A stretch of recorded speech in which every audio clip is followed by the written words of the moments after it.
Tony Stewart, our current champion, trying to pick up where he left off. Look at Kyle Busch there, sideways again in that 18 car. Well, he's driving really defensively right now. He's trying to keep Jeff Gordon behind him, and Jeff is working him over.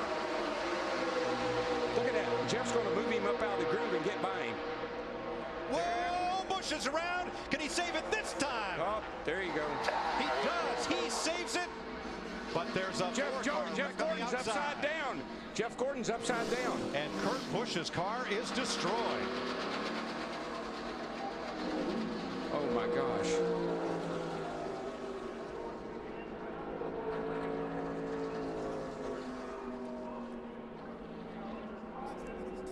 Jimmy Johnson's car destroyed.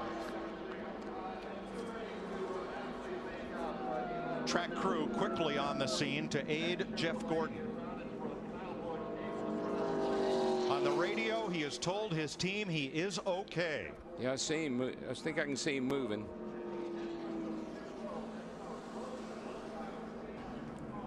I think it's really Jeff trying to get the 18 car Kyle Busch up out of the way. Pushing on that left side again. Yeah, he's just working on him, Michael.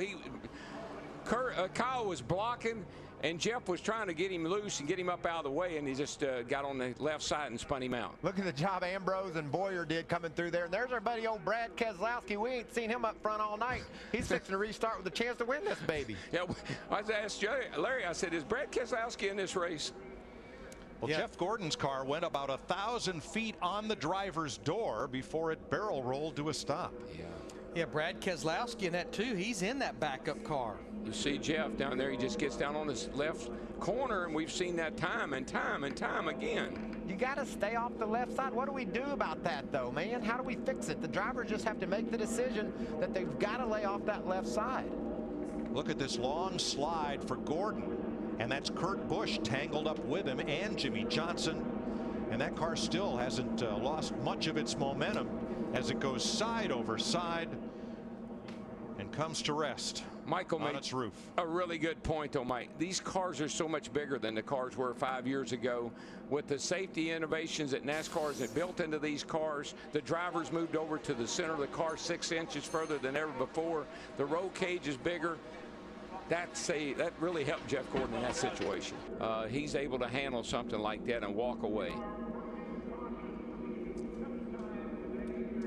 Jeff was just really working hard on the back of that 18 car, trying to move him up the hill so he could get by.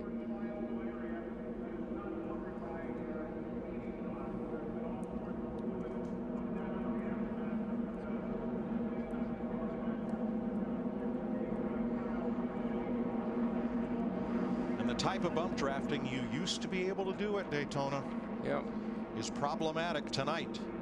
4 big crashes. I feel so bad for Kurt Busch, second car of the weekend. There are the cars involved in the wreck, and we heard Richard Childress talking about what might lead up to something like this. Whole damn deal, as long as they let them push in the corners, they're going to wreck. It's going to cost everybody a ton of money. He owns 4 cars entered in the Daytona 500 and said that before this latest crash. I think I'm correct. I heard this today, and Larry, you may know for a fact, but in the ARCA race, they would not. They said no pushing. No, you can't get up on anybody in the corners. In the corners. In the ARCA race. From ground level,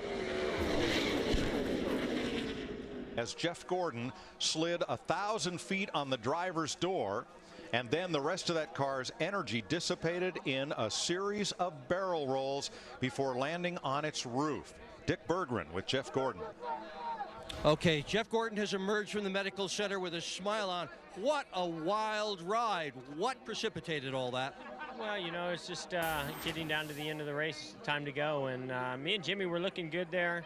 You know, we knew those guys were coming. And once Kyle got in front of me, I was just trying to, keep Jimmy on me and try to stay with Kyle. Every time I got to Kyle's bumper, he just started getting so sideways like he was a lot tonight. And I thought he was going to wreck. I saw him start to spin, so I went to go wide, not knowing that somebody had got to my outside. That turned me into those guys in the wall, and along for a ride we went, and then Collins that winning the race. So pretty wild and crazy way to get it all started. Certainly an exciting finish for the race, so I'm excited about that, but not the way our Drive to End Hunger Chevrolet wants to get the 2012 season started. So many crashes tonight, even more than would be expected for the Budweiser shootout. What is going on?